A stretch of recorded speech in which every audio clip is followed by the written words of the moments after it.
Weston, you guys happy? All right. Here we go. Hey, so Trey Hinson from Ocozzio, how are you, sir? Doing well. Thank you for having me today. I appreciate you coming in, man. Although I know you weren't here just for me. I like to think sometimes that people are willing to do that, but I realize, travel for other business purposes is obviously what brought you in town. So what were you in town to Texas for? Yeah, I was here for the SIA Transparency Forum in downtown Dallas. How was it? It was good. I learned a lot of information. I mean, it's changing so rapidly right now.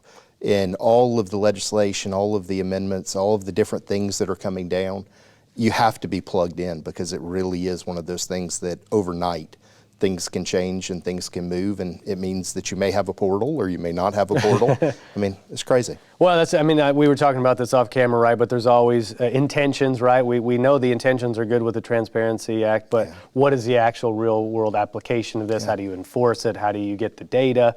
So what are some of the key takeaways or anything that maybe you learned at the event? Yeah, I mean, I think the intention is definitely to provide transparency and information to the user, the buyers, of what providers are charging. I think the hardest part about this really comes into how is a buyer going to be able to digest that information? And what happens when a provider and a carrier or payer or somebody to that effect don't agree on those prices? And those details are really the ones that are still being vetted out. And everybody still has to figure out how does that appeal process look like? What does all those kind of details really mesh out to be? And right now, even at Washington, they're still figuring that out. Well, and you said the portal was potentially supposed to go live, in July? Yeah, so the portal was supposed to go live. It was supposed to go live, I think, February 30th or February 28th, February 1st, somewhere in that range. But what's happened is now they're saying that it probably will be a couple more months and it could be into July. When that'll, of course, probably get kicked back knowing how our government operates sometimes. But that's okay, right? We're trying to figure this out. I think anybody, at least on the surface, would go transparency in our industry is a good thing, especially disclosure of compensation and things like that. That's been, I don't want to say a dark secret in our world, but obviously there's lots of different ways that people can be compensated that may or may not be disclosed, and whether or not those things are in the best interest of the client is debatable. So I'm happy at least this is becoming a topic of conversation. Yeah, definitely. And the reality, like we said, may be something completely different. So you are in town though from South Carolina, correct? I am, absolutely. How was the travel in? Is it an easy flight to get to DFW? It's good, yeah. Everything goes through Atlanta, of course. And then it was straight into DFW and easy flights and, pretty smooth transition. Hopefully the ride back will be just as easy. Yeah. Well, tell me about South Carolina. I mean, obviously this is a place that you've spent a number of years in. We were talking about maybe living out a little bit in the country. So are you in a ranch or something like that? I'm in suburbia. You're in suburbia, I mean, yeah. So Publix, a mile down from the house. And it's a great place to raise a family, great place to raise kids. And just to be able to walk on the back porch and see the stars every single night as opposed to being in a city, it's a vibe that I enjoy a lot. It's a vibe I look forward to someday. Man. I'm in the suburbs, but we've got all sorts of light pollution and stuff. So only on like the clearest of nights do I get to see a few stars. But anyways, I'm a little jealous, but we'll obviously table that jealousy for now. Trey, I do want to get a sense of who you are, though. I know we're going to talk Ocozzio and what you guys do in the marketing world, what you guys do for brokers, consultants, TPAs, vendors. You have a really unique value proposition in that you help them outsource some of the marketing efforts, but you have a really, really experienced perspective on our industry, which I thought was unique and why we've obviously talked directly with PlanSite and Ocozzio. But before we get into that, I'd like to know a bit more about you. We talked South Carolina, but just personal, professional, some of your backstory. I'd love to hear that. Yeah, man. So obviously first, husband and dad. 2 little kids, 1 7, 1 3, that are my world. Yes, sir. And, it's interesting. So I grew up on the carrier side in my professional life. So started at Blue Cross and Shield of South Carolina, spent 12 years there, did operations, did claims, in management roles, did marketing, and just really learned the crux of the benefit space through the carrier perspective. About 8 years ago, I was offered a job with Ocozzio and came over, and just my world was blown open with learning about self-funding. Because the majority of our clients, probably 92%, are self-funded type parties. Okay. So learning the different nuances of cost containment and carve-outs and all of those kind of things was just eye-opening, and dealing with people every single day that are just so smart about this space. So it's kind of interesting coming from the carrier side of this is your benefit plan and this is the way that things work, and cafeteria, and here you are, and the brokers and the way that they interact, really moving into the self-funded side with Ocozzio, just has really been, just such a different world. I think the other thing, about me is I just really enjoy life. I love the people I work with.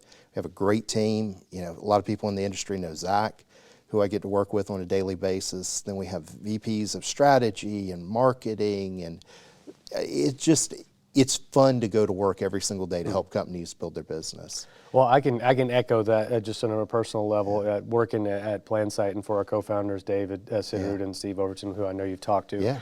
This is probably I don't want to say it's the first or only job, but this is the job where I've most felt a part of the culture, influential in the culture, but I enjoy the people I work with. So it doesn't make it difficult to come to work on a daily basis. And that, sometimes that's rare, but when you get that, I say hold on to that as long as you possibly can.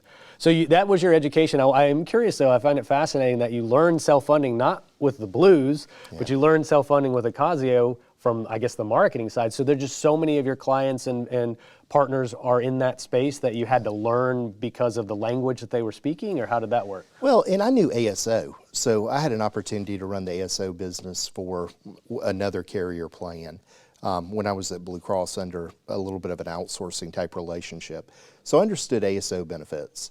What I didn't understand was truly the way that self-funded plans have the ability of pulling different elements and working with different vendors to create the best-in-class solution for every single employer. So, again, I knew of self-funded business. I understood the way that it worked, but really getting into the details of how each of these companies work and how they all play into one another was really kind of eye-opening. I also had an opportunity to work with the broker space when I was at Blue Cross. Okay. So I had 2,700 brokers that actually in the state of South Carolina that we work with. And, just seeing what their motivations were, seeing how they interacted with the clients was really, really fun.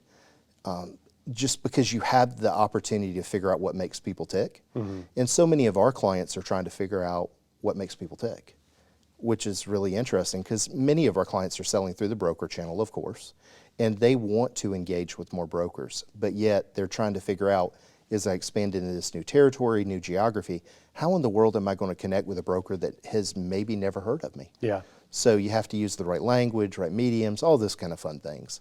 So it really kind of reminds you of, as you're going into a relationship or into a marriage or anything to that effect, you have to learn how to communicate. Yeah. That's the key, right? And I think we've all been through relationships in the past that you don't know how to communicate and you talk at somebody as opposed to with somebody. So what we try to do is work with people and say, hey, here's how you can talk with them, empower them, educate them in a way that it's going to make them feel that you're a valuable partner, and therefore they're going to turn to you when they need assistance, need things. Well, it's so funny. I got to speak, I think, 2 weeks ago at a community college class with a couple other folks about communication. And at first I'm like, what do I know about, I don't study communication, but then you start thinking, no, well, you do a podcast and you create content and you post on LinkedIn, and obviously all day long, all I do is communicate through the virtual channel on Zoom to sell. So you forget sometimes that what communication really means is a lot broader of a subject than what I envision. Oh, I studied communication in college and maybe I did that major because it was an easier major or something like that. I think it's actually pretty fascinating, and it was fun to talk to the students there, hear the questions that they asked that maybe 20 years on, for somebody like me, might be just a simple thing to understand, but they're still on the cusp of learning what communication, especially in the modern world, can look like for them in their careers, which I find really fun.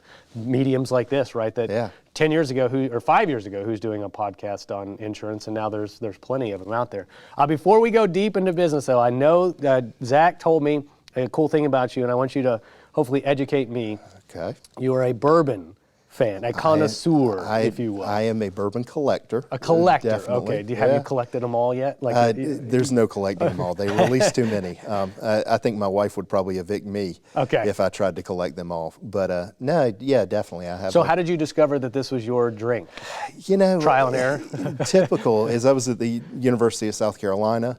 You drink a lot of cheap bourbon and you go around and do a lot of things. And it's funny, just as I got older, I said, I really enjoy this, and I enjoy craft cocktails. And, I grew up in Charleston. So there is a tremendous craft cocktail movement and foodie movement going on in that town. Okay. And it really kind of inspired me of what can I make and what are some different cocktails and different things that I can do. Next thing you know, I'm buying a decent amount of bourbon bottles. Found out that it was a decent investment, actually. It's kind of become an investment vehicle in many people. And it's been fun. So like wine where you could buy a bottle and sit on it and then sell it for a profit later on? Yeah, very much so. Interesting. So, Yeah. All right, so bourbon, drink of choice, though. I think we were talking about beforehand, old-fashioned, right? Old-fashioned Yeah. or Manhattan. Those are my two go-tos. Can I hear your old-fashioned recipe, though? So I Yeah. think we light it on fire, right? Yeah, so, it really is simple. Some bitters. I like black walnut bitters. Okay.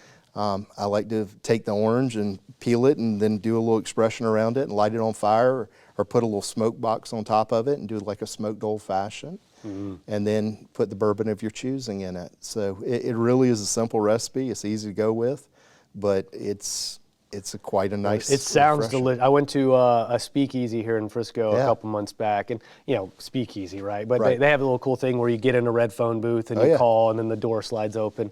But they did a smoked old fashioned that they actually brought on a tray, and they set a glass on top, and as they open it up, of course, the aromas come out, and of course, they charge you like $18 for that. Of course, but it was delicious. It was a fantastic old fashioned. That's actually what got me down the path of trying to experiment and making my own, and I'll admit I am a fan of It's not hard. I mean, the key is when you start talking about like black walnut bitters and different, you really start adding some different flavors to it.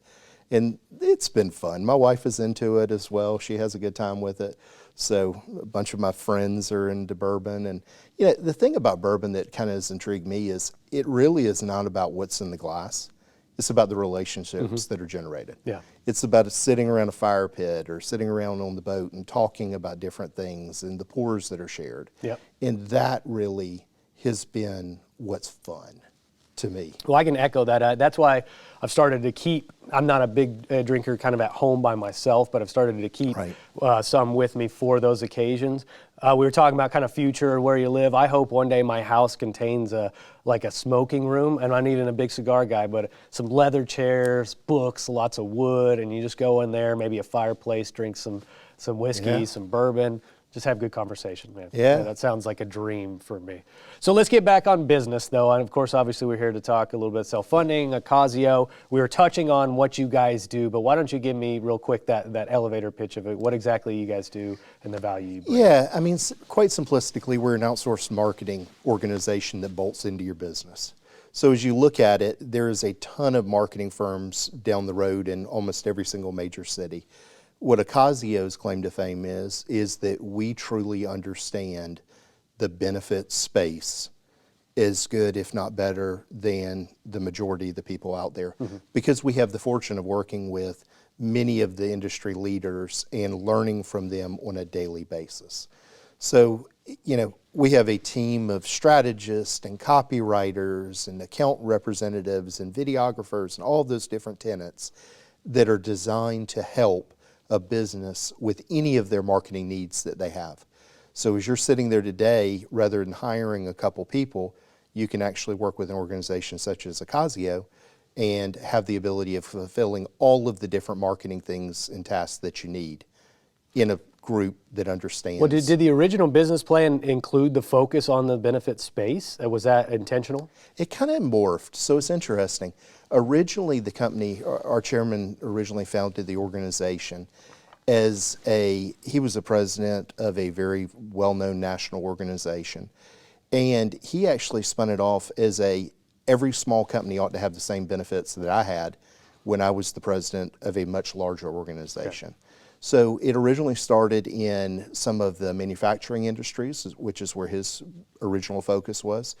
And it just kind of morphed into the benefits space back probably 16 years ago.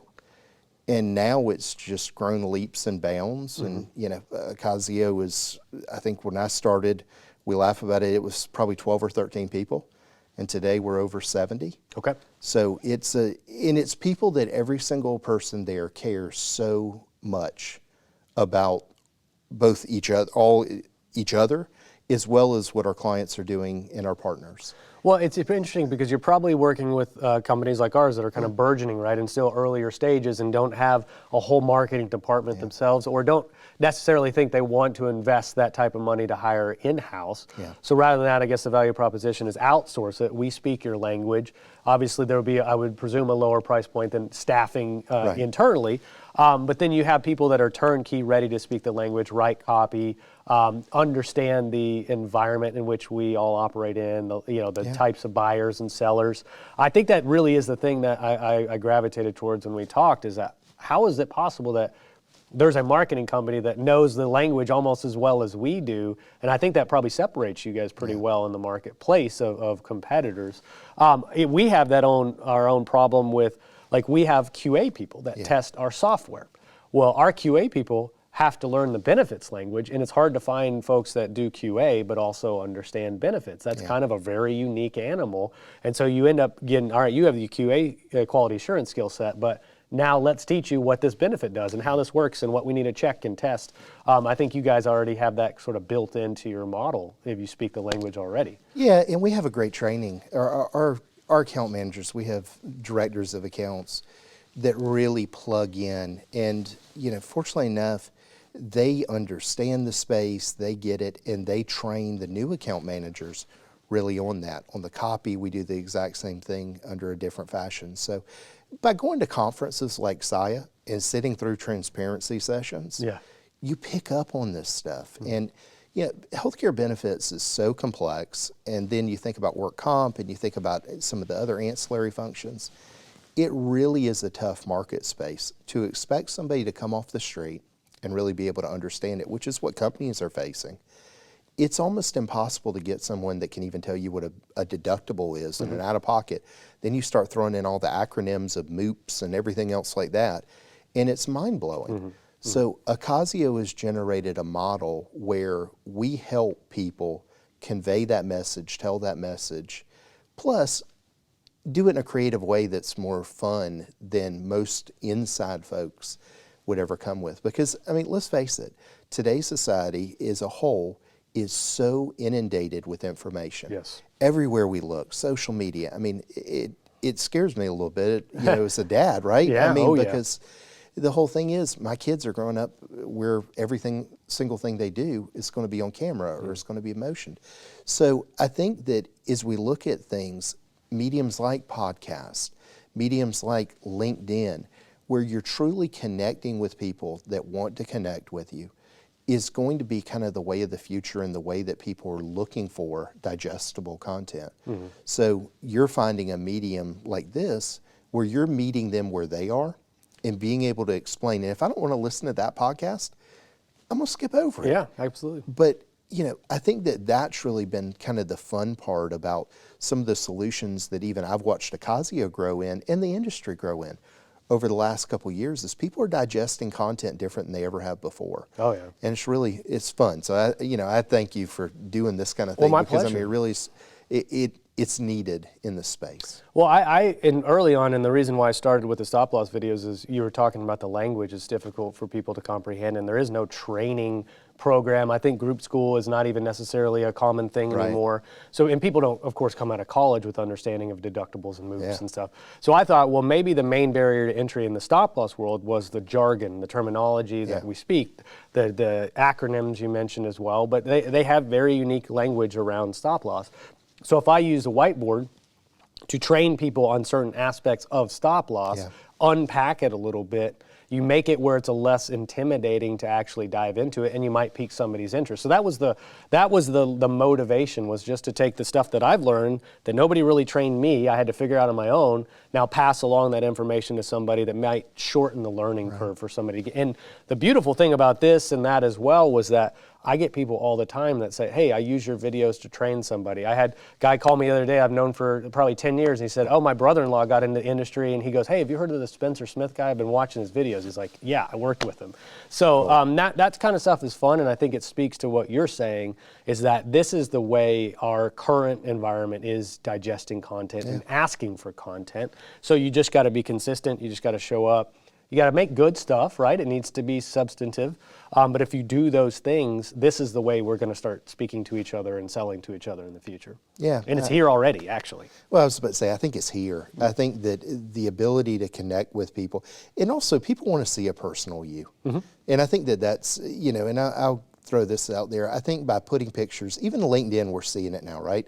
So I think I saw a post that you had made that you were in the car and maybe the kids were in the back seat or something to that effect. And I think people want to see not just the business person, because we've all had a door opened over COVID to everybody's personal life. Oh, yeah. I mean, most of us have all seen each other's houses now, which is kind of crazy. At least our bedrooms, right? It's kind of crazy to think about, right? Yeah. So as we look at today and we look at the world that we live in, I want to see the personal individual. I want to see the way that you think and the way that you talk about things. So thought leadership is becoming, this is just a medium of thought leadership, really. So it's fun. It's fun to watch just the evolution of the way that communication is changing.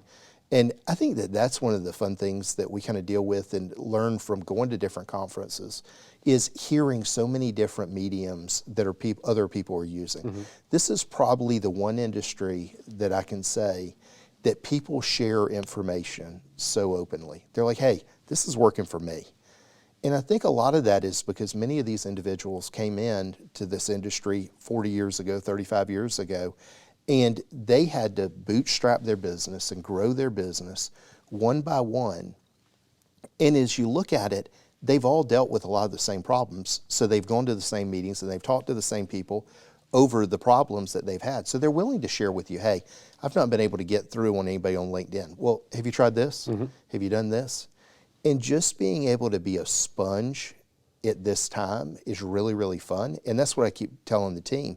Be a sponge right now. Listen to all the techniques. Listen to all of the robust knowledge that's out there, because there are people that have literally lived this industry for 30 years and have seen every single trend of it, and it always comes back. Yep. So use those trends to market to new people today. Well, and I think like you're talking about kind of the, rather than a scarcity mindset of I've got to hoard information and keep it secret so I win the battle versus somebody else, more of an abundant style mindset that there's enough business to go around. I've carved out my space, you can carve out yours. You're a little bit different than me, I'm a little different than you, but we can share best practices, and it doesn't mean we're sharing trade secrets or proprietary information, but hey, this is what works, and hey, you could benefit from this working. I mean, that's why a guy like Andy Neary I love so much, because he is just constantly sharing, here is what works and here's what worked for me, you can do it too. And I've applied a lot of his principles too, and he's not the only one having those conversations, but it kind of talks to what you're speaking about, is that there's an openness to sharing now that maybe didn't exist a few years ago, and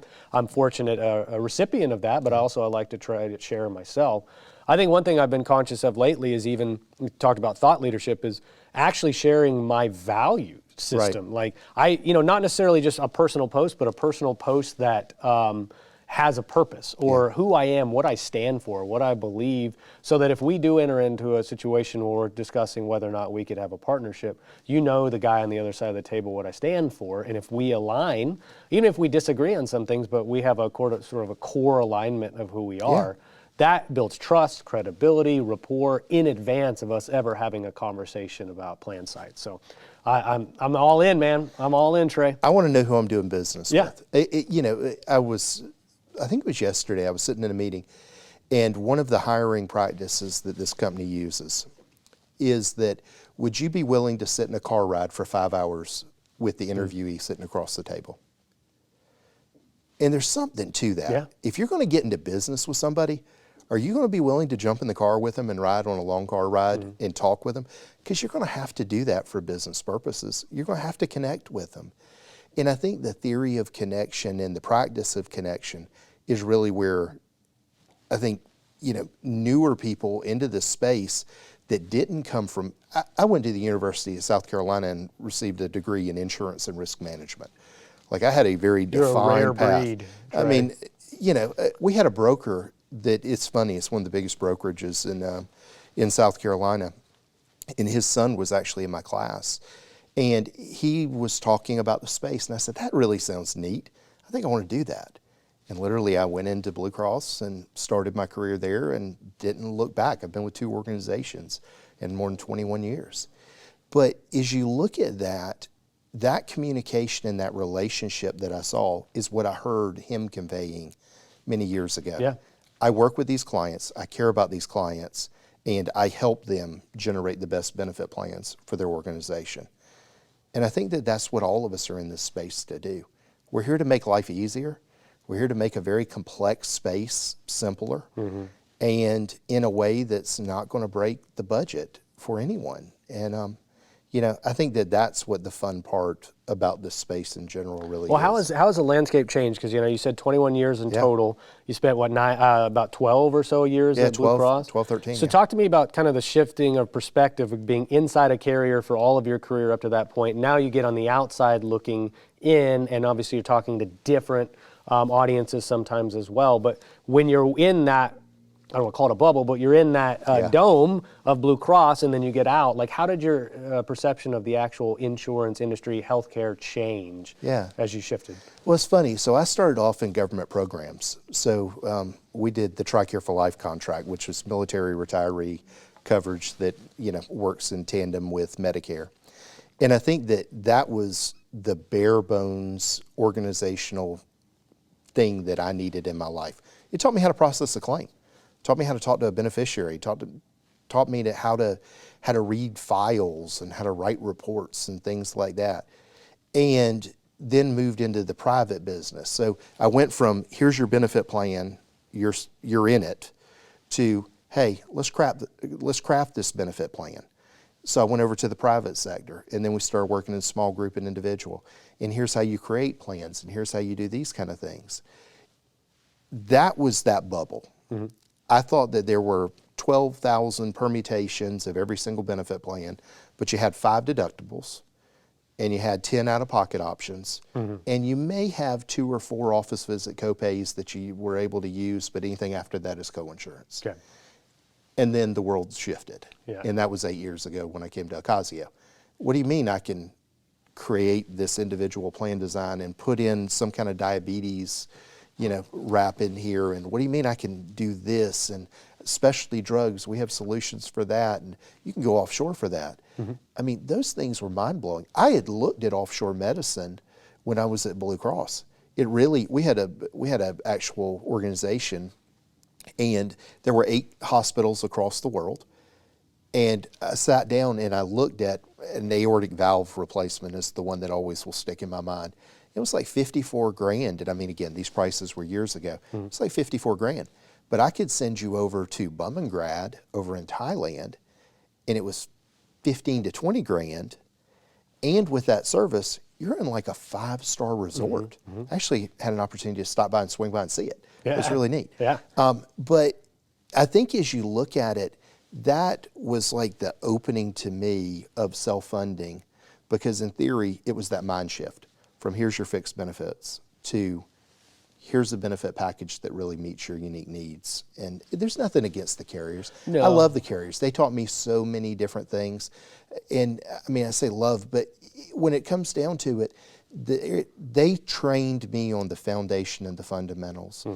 And now I get an education every day by some of the brightest people in this industry, and just challenge of how to get better and how to offer better benefit plans and link people together to create new solutions to benefit, you know. Yeah, and it's like the cool thing nowadays, I think, a little bit to point the finger at the Bucas of the world, and not without some obviously reason. Yeah, absolutely. However, you know, it's like kind of like disliking the Yankees because they're so successful or something. Right. You know, like you just don't like them. That's fine, but you know, also they've built a very successful organization. They've done it intentionally, and there's a reason why they historically have been so successful. Just as an example. So I think there's always going to be a place for fully insured. I had this conversation with a broker the other day, and literally I'm talking to them about self-funding and training, and I tell them, don't forget, some groups should be fully insured. Right. It is okay to be fully insured. That's not necessarily a wrong solution for everybody. So it's never an all or proposition, and I think sometimes one position it is all or nothing, and I don't think that's ever really the case.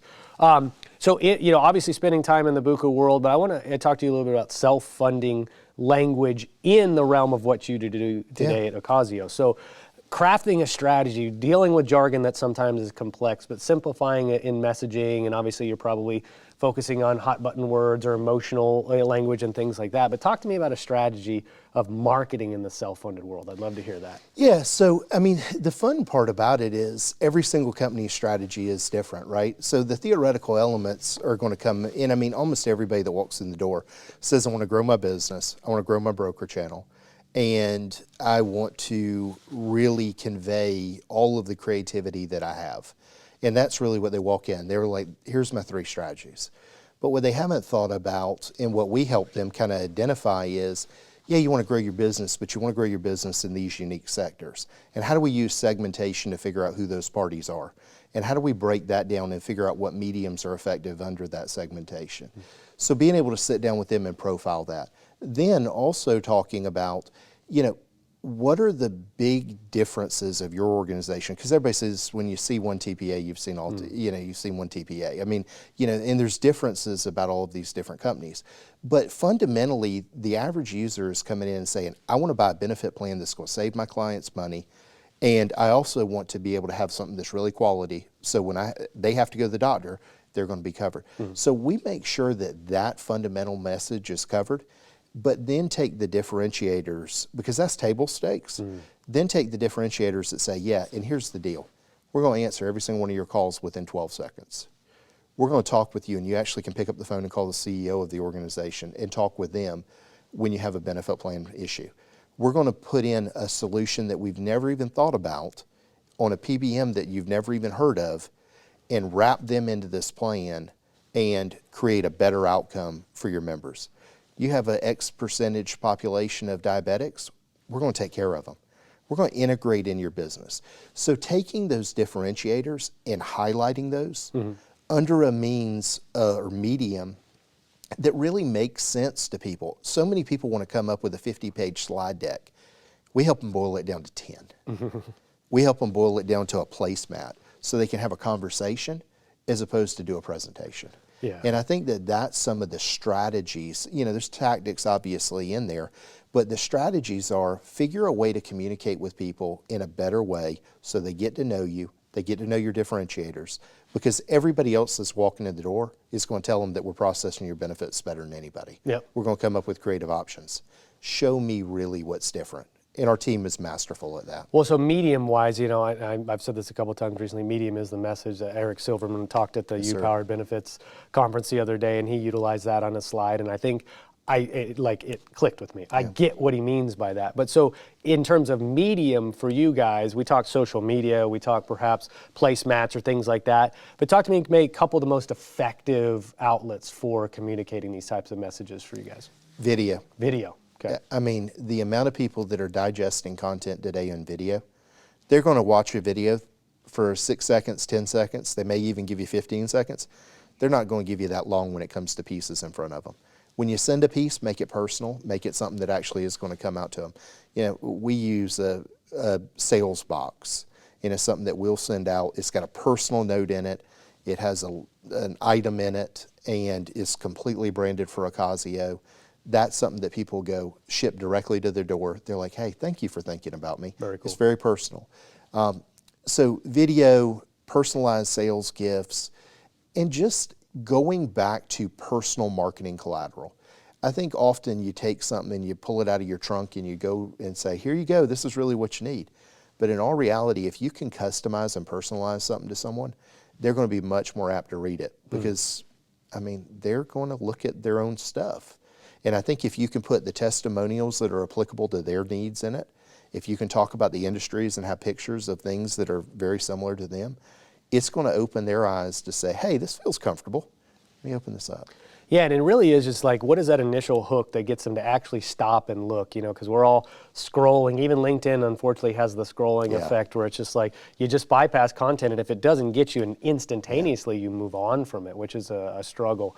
But, you know, I've seen a lot of that happen where there'll be companies that curate these really nice and beautiful pamphlets or e-brochures, and they look great, but when you see the same people from that organization just keep reposting the same thing, and you know, it might have been out there for a couple of days and 2 people have liked it, you know, what that tells me is that that method of communicating your value proposition is maybe dying a little bit, or isn't appropriate for that setting. Maybe that's the better way to put it. Yeah, I think you hit on it.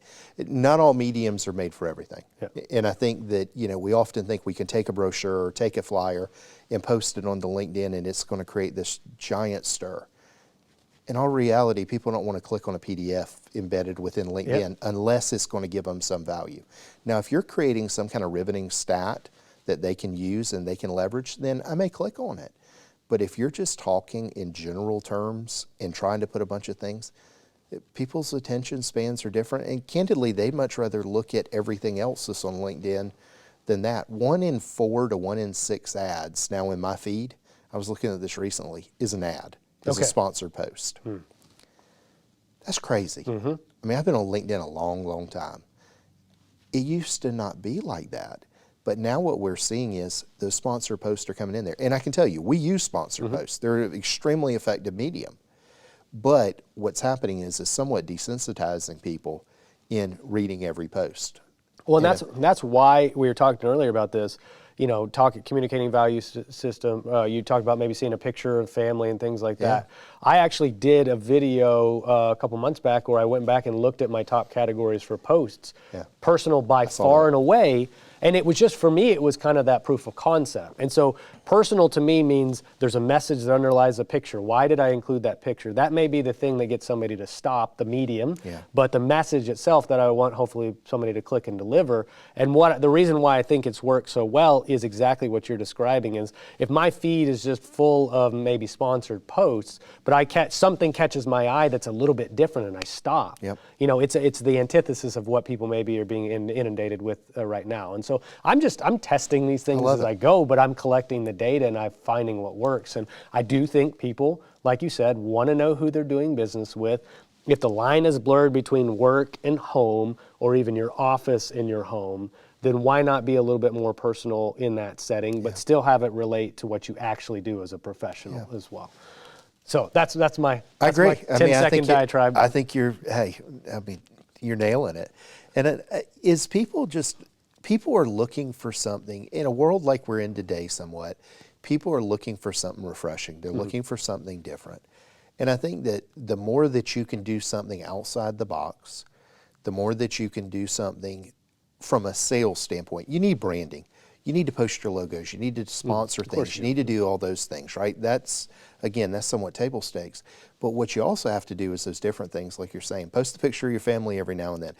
I am the LinkedIn guinea pig often for Ocozzio, Zach and I both. Yeah, because we'll write something on Medium and the next thing posted to LinkedIn. I'm like, I wonder how this works. Yeah. And we're constantly evolving and constantly trying things because we're trying to connect with people. And that's because the more that we can provide value and the more that we can figure out that secret, algorithm, the more that we actually can help everybody else do that too. But and the cool thing is you might go into a setting and maybe somebody recognizes you or remembers a post and that it starts a conversation that they actually come to you to talk. That's what the thing that's been the most fascinating to me is the inversion somewhat of the prospecting process, where you're talking about earlier, the old school way might be, I got to pick up the phone and I got to call 100 prospects to get 2 on the phone and get one meeting. What if you could make one video that gets seen a few thousand times and ends up generating 5 leads by itself, right? There's a lot less actual physical effort to achieve the same end, and it doesn't mean it replaces fully the phone call conversation, but it does change the sales process, the way of casting a net, if you will, and then funneling down to people that are actually qualified lead. But you're not necessarily doing it solely for that purpose. It just happens to be a really interesting positive byproduct of that effort. And I think people also know, so I'm working on a thought paper right now, and the start of it is, I know you're thinking that this is a sales guy trying to write a thought paper. Know that that's not the case. Because you almost have to throw it out there. Like, look, I'm not writing this for this purpose. And I think most people come into those and they're like, if they could feel the genuineness, if they can feel the realness behind it, again, they're going to want to read it and they're going to do business theoretically. Maybe not today, but they may in 3 years, 4 years. We have a client, now I can say a client, that we have been working with off and on, marketing-wise, for 7 years. Just constant drips out there and seeing each other and, great to see you. And it just wasn't the right time. Well, a couple days ago, that contract came through. Yeah. And I can't wait to work with them because Well, we're going you to be able know to them do so great. well already, right? And imagine Yeah. the stickiness of a relationship that was built on that, level of time means that that's probably going to be a very long-term client as I well. hope so. Yeah. And I mean, I think they came to us when they were ready. Yeah. Which is the fun part about it. And I think that that's the message that we try to convey more than anything is it's not just a one-shot wonder and you're going to get something out there that immediately works. Mm-hmm. You have to constantly go out there and send a message and use different things to get that. And, that goes for self-funding. That goes for the individual doing anything, selling flowers on the street. Somebody's going to walk by a couple times, but until they've done something bad and they need to buy some flowers, Yep. or they've got a celebration, they want to buy some flowers, they're probably going to keep on walking by. Well, I think anything in this life, you get more of what you focus on, right? Yes, sir. So if you're intentional about it, you put in the effort, that eventually will come to fruition. I think it's just like you said, it's people want to, I made one post and now I'm going to get all the leads in the world, or I'm rich, or my business is booming. Obviously, that's not the case. And every once in a while, maybe somebody goes viral, and cool. But then what happens is, I go viral, and now I don't really have any substance behind anything else I post, and it just and it crashes. It's a flash in the pan. But so let's talk about the future real quick, and then we'll get wrapped up. I know you guys got to catch a plane. The future of healthcare, solving this healthcare crisis, the cost crisis, if you will. What is your opinion? How do we best go about it? And maybe even the marketing angle for those folks that are actually going and solving them on the ground. Yeah, I think as I look at it, and the more that I hear and the more that I study, just the ability to use specialized vendors to solve complex problems. And, I'll use diabetes because it's so prevalent in today's society, and additionally, it's going to probably continue prevalency because of obesity and everything else like that. But you have to have some type of benefit option that links in to your benefit plan. Many companies are looking towards specialty pharmacy type plugins. Many companies are looking to technology plugins to make life easier. I think that as I look at it, there's probably going to be a little bit more of a focus for specialized plugins and specialized services than probably we've even seen today. Okay. There may be these microchasm plugins that actually are created that can save on this unique drug or this unique thing that'll enable the industry as a whole to save. So I think as I look at it, it really is becoming more of you don't have to be a jack of all trades, but you have to be really, really good at one thing. Yeah. And I think I see more and more companies coming to that. I think the other interesting evolution that I see is just the way that brokers are plugging in the business with, we got to a point where, and this is, again, I had a lot of brokers that I worked with in the past.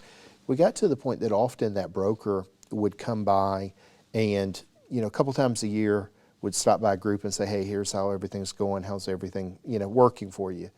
And I see really this push in on the broker segment for them to really work with those groups more than ever before. I think you're going to see more of a familiarity, more of a relationship than maybe we'd seen in the past. And I think there's a lot of pioneers that are pushing that. Yeah. I think that's kind of really interesting. I think the transparency guidelines around the broker compensation is going to push that a little bit as well. Mm-hmm.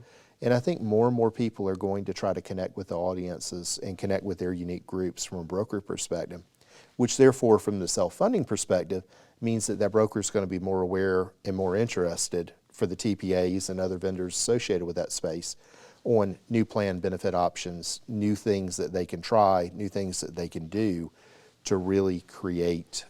Well, I think what you were kind of saying, the decentralization of the solutions, like unbundling these solutions and having standalone, best-in-class, specialty-style solutions, is really similar to what you're seeing like in the decentralization of media, right? Like this old 100%. legacy media. Now you got people there's 2 million podcasts or something crazy like that's out there. There's a huge fragmentation of that market, which I think is happening, like you said, in the point solutions and benefit solution space too. The problem is, as you go all the way the other direction, now there's a lot of noise. Now consultants don't really know how to piece all these together and parse the ones that work. And so how do you kind of reorganize those into a fragmented solution now as a combined best in class of everything that works as an alternative to the legacy bundled model. So I'm curious to see that play out as we go. I think it's still a good thing, but that total fragmentation means sometimes it's hard to keep track of, figure out what works, coordinate those vendors together, things like that, where it becomes overwhelming sometimes for people to figure out. Yeah, the implementation is the difficult part, right? So you have to have a party that has the ability of plugging in all the different sources. And that's been the hard part for anybody over the years, is figuring out, how do I take this widget and plug it into this, excuse me, to create a better solution? Because the implementation is the hardest part. I mean, in technology software, and we work with a bunch of enterprise technology clients, you know, the hardest part is the implementation. Mm-hmm. The software cost is X, but the software implementation is X plus Y plus Y mm-hmm. in many cases. So being able to plug in the right solution without risking all of the HR resources within a company or within a TPA, and really helping people and guiding people through that process. So I see the TPAs becoming much more consultative even than they are today. I see them becoming much more engaged with the parties in, you know, working through, in really finding a way to connect with the groups and the members particularly, unlike anything that's been done in the past. Big data is helping that. Everybody's been talking about analytics and big mm-hmm. data for years, mm-hmm. Mm-hmm. but for big data to really have the ability to identify and then offer products that are helpful to that person, that's where the power really comes in and the synergies. And I think that that's going to be something else that we're going to kind of see. I think that still requires a human being often at the end of the day to triage those things. I mean, I think we forget sometimes that how important a human being making decisions based on that data actually is. So I don't think we'll ever render ourselves obsolete. That's what people have concerns sometimes with plan side is, what do I do now? Or things like that. It's like, no, it's not what you do now. You're not out of a job. It's like, what more maybe meaningful or purposeful work can you do based on some of the data entry elements being taken off your plate? You know, what does that free you up to do instead? So kind of just shifting the mindset too, but the human being is always going to be an integral part of what we do. So last but not least, something you want to leave the audience with, your closing thoughts, Trey, whether it's on bourbon or Ocozzio, it's up to you, man, but love to just give you a chance to wrap things up for us. Yeah, I mean, I think just thank you for having us. I think the more opportunities that any organization gets to allow people to really see the true them, in the personal mm-hmm. element of them, mm-hmm. I think the more that people will want to connect in many ways. And, you know, again, I think Ocozzio has the best team members and the best organization that I've ever seen in the 21 years that I've been in this unique space. And, you know, I love getting to interact with people like yourself, as many of the people that I just mm-hmm. left SIA with, and getting to work with great people on a daily basis is truly a pleasure, man. So again, I thank you for having me today. Likewise, and shout out to Zach for helping coordinate this. Absolutely. Zach's off camera, but we'll give him big props as well, man. Big thanks to Zach. Trey, always. Pleasure. I appreciate you coming. Thanks for making time in your schedule, man, and we'll get you on your plane on time and hope to talk to you soon. Thank you, sir. Bye.